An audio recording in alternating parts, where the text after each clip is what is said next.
Is there any reason why we should be afraid of aliens, of extraterrestrials who are coming here from far distances and hanging out here on Earth? Should we be afraid?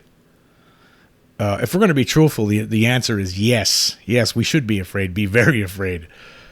Because some of them may, it's not just, I'm convinced that it's not just one species that's coming here. I'm convinced that there are multiple, maybe hundreds, maybe thousands, different kinds. There's been all kinds of different sorts of beings reported by many people over the decades from all parts of the world. Some of them may be here just for, because they're interested. They're just studying us and there's nothing to it. Others might have other purposes that we can't even imagine. Some sort of sinister purpose. Who knows? We just don't know. I mean, some of the experiences by some of these abductees over the years, for instance, like in 1973, the Pascagoula guys fishing in Pascagoula, Mississippi on the river, in the middle of the night, all of a sudden some weird craft just flies up to them. Three very strange looking beings come out and, drag them into this spacecraft apparently and just start examining them and then let them free. Like they were animals in the woods, basically. That's not right, is it? I mean, that's kidnapping, So yes, there's a reason to be afraid. That was Charles Hickson and Calvin Parker. That in the two guys who were abducted in Pascagoula in 1973, and then of course in 1975 you have the Travis Walton incident, where he was abducted basically right in front of 6 other people. And then he didn't reappear until 5 days later. And he doesn't even remember all the things that happened to him while he was abducted. He does remember seeing beings that weren't human. And they did some sort of examinations on him. And then at some point, they finally let him free. Betty and Barney Hill, they didn't want any part of that in 1961.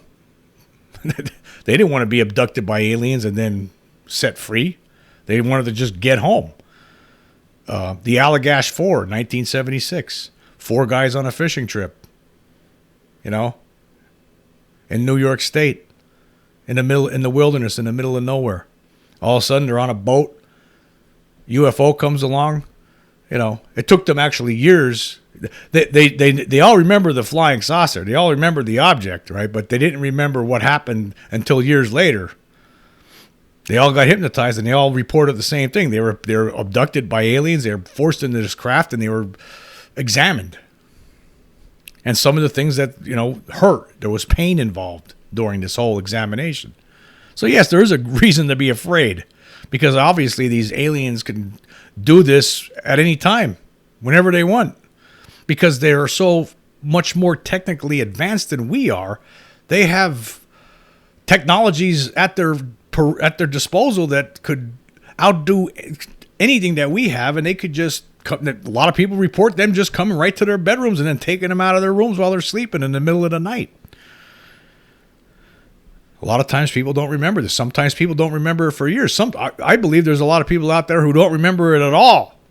But yeah, I think there is reason to be afraid. There's good reason to be afraid.